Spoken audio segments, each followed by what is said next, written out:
Shalom, saudaraku yang terkasih, salam Pastor Kolong Langit. Saudaraku yang terkasih, kali ini saya bersama dengan Brother Jonathan Loang.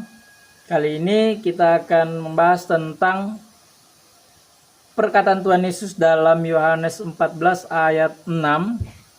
Saya bacakan dahulu. Kata Yesus kepadanya, "Akulah jalan dan kebenaran dan hidup. Tidak ada seorang pun yang datang kepada Bapa kalau tidak melalui aku," atau Yesus di sana. Nah, begini, Brother Jonathan. Jadi dikatakan Yesus kan dalam pernyataan ini dia tidak sedang mengaku dirinya sebagai Tuhan, tetapi dia mengaku sebagai jalan, kebenaran, dan hidup.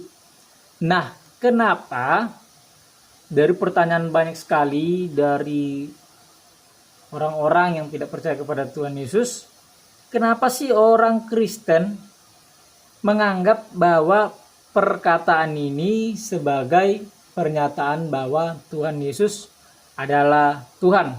Tetapi di sini justru ayatnya mengatakan bahwa Yesus itu tidak mengaku sebagai Tuhan, melainkan dia adalah jalan, kebenaran, dan hidup. Silakan tanggapannya. Oke, ya menurut saya ayat ini memang sering dipakai umat Kristen.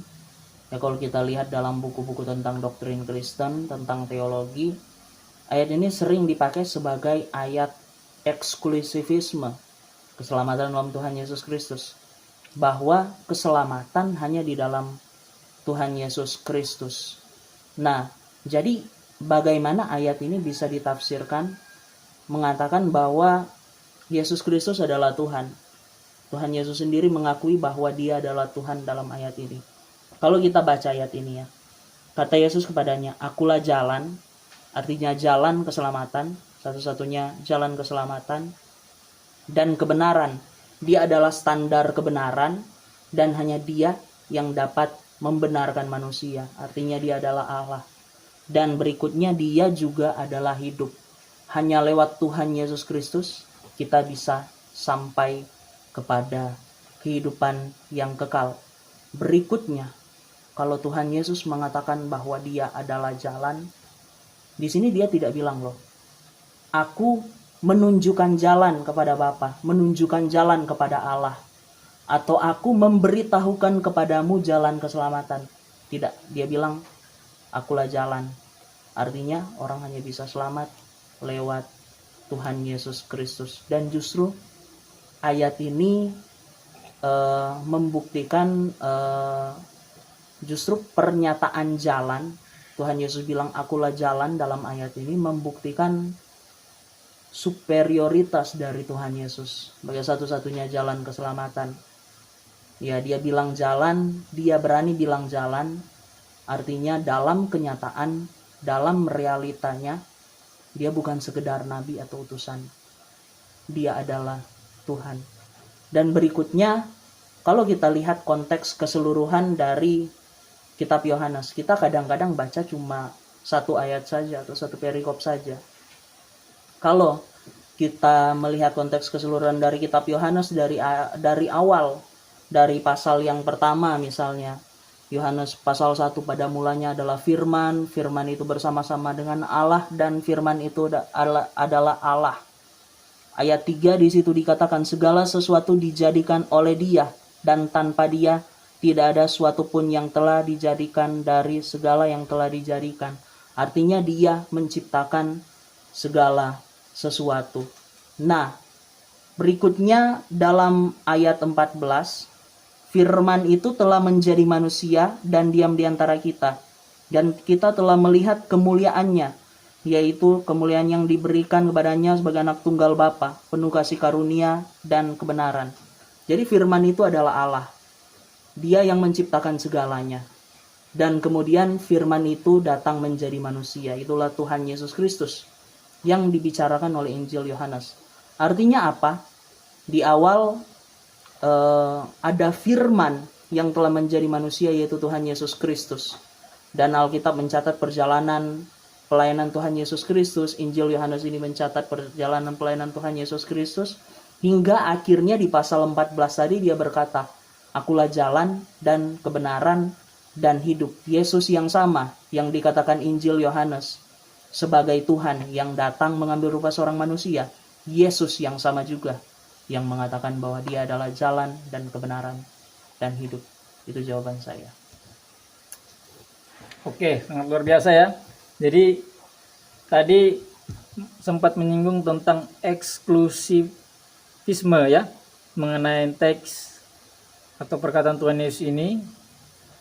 Jadi dari sini kita bisa melihat bahwa Yesus memberikan kepastian, jaminan ya, sebagai bentuk sangat khusus, sangat istimewa kepada para pengikutnya, orang-orang yang percaya kepadanya. Tuhan memastikan bahwasannya dia adalah jalan, dan dia juga adalah kebenaran, dan dia adalah hidup itu sendiri. Dan tidak ada seorang pun, ketika dia mengatakan tidak ada seorang pun, itu siapa lagi coba kalau bukan Tuhan Yesus. Nah, dalam pembacaan teks ini memang betul kita nggak boleh fokus hanya pada satu ayat Alkitab. Nah, kita bisa melihat konteks dekatnya. Ini adalah catatan daripada Yohanes sendiri, dan di Yohanes pasal yang pertama ayat 19 ya. Di situ ada perikop kesaksian Yohanes tentang dirinya sendiri. Nah, ini Yohanes di sini adalah Yohanes Pembaptis ya. Saya bacakan, dan inilah kesaksian Yohanes Pembaptis ya. Ketika orang Yahudi dari Yerusalem mengutus beberapa imam dan orang-orang Lewi kepadanya untuk menanyakan dia, siapakah engkau? Nah, jadi orang-orang yang diutus oleh orang Yahudi dari Yerusalem ini, yaitu beberapa imam dan orang-orang Lewi, datang kepada Yohanes Pembaptis. Jadi tanya kepada Yohanes Pembaptis, karena Yohanes Pembaptis ini dia datang kepada orang banyak, kerumunan orang banyak, dia membaptis banyak orang dan suruh orang-orang itu untuk bertobat. Jadi orang-orang ini bertanya kepada Yohanes, kamu siapa sih begitu? Terus Yohanes berkata, ia mengaku, ayat 20, ia mengaku dan tidak berdusta, katanya, aku bukan Mesias. Kenapa dia katakan aku bukan Mesias? Karena Mesias itu adalah orang yang dinanti-nantikan sejak zaman perjanjian lama. Kenapa? Mesias sebagai penyelamat ya, penyelamat umat, penebus umat. Jadi Yohanes Pembaptis berkata, aku bukan Mesias. Lalu mereka bertanya kepadanya, kalau begitu siapakah engkau? Elia, katanya. Dan ia menjawab, bukan. Engkaukah nabi yang akan datang?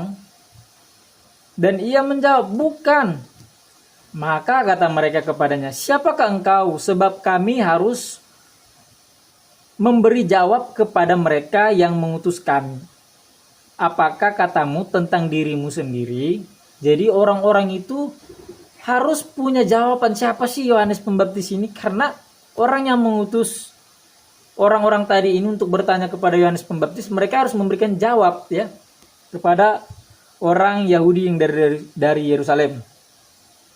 Kemudian jawabnya, Yohanes Pembaptis menjawab, akulah suara orang yang berseru-seru di padang gurun, luruskanlah jalan Tuhan.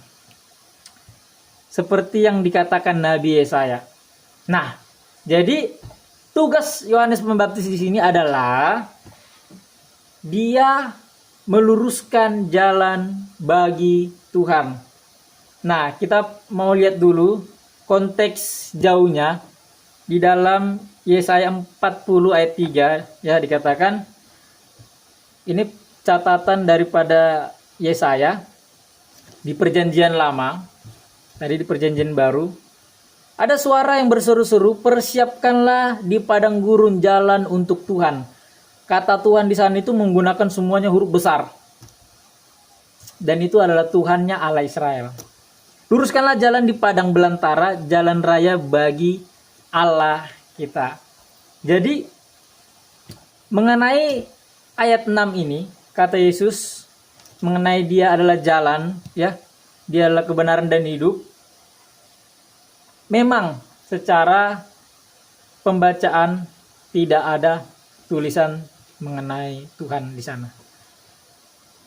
Tetapi catatan daripada Yohanes, ya, dan bahkan Yohanes Pembaptis mengatakan dia mempersiapkan jalan kepada Tuhan, yang dalam perjanjian lama Yesaya 40 ayat 3 tadi itu menggunakan huruf besar semua, dan itu adalah Allah Abraham, Allah Ishak, Allah Yakub. Jadi Nah, satu lagi ada tambahan. Untuk memahami ayat yang tadi, saya yakin dan percaya dalam prinsip penafsiran ini adalah ayat dari kitab suci orang Kristen. Jadi yang lebih mengerti arti ayat ini, yang lebih mengerti konteksnya adalah orang Kristen sendiri. Ya. Kita yang pegang Alkitab, kita yang pegang kitab suci ini selama berabad-abad. Orang Kristen yang pegang kitab suci ini selama berabad-abad. Artinya kalau mau tanya penafsiran tentang salah satu ayat dari kitab suci agama Kristen, harusnya yang lebih mengerti adalah orang Kristen sendiri. Terima kasih. Itu saja pembahasan dari kami. Saya Pastor Ngelangit dan bersama dengan Brother Jonathan Leluang mengucapkan terima kasih untuk perhatiannya, dan kita ketemu lagi di pembahasan berikutnya. Itu saja, Tuhan Yesus memberkati. Salam Pastor Kolang Langit.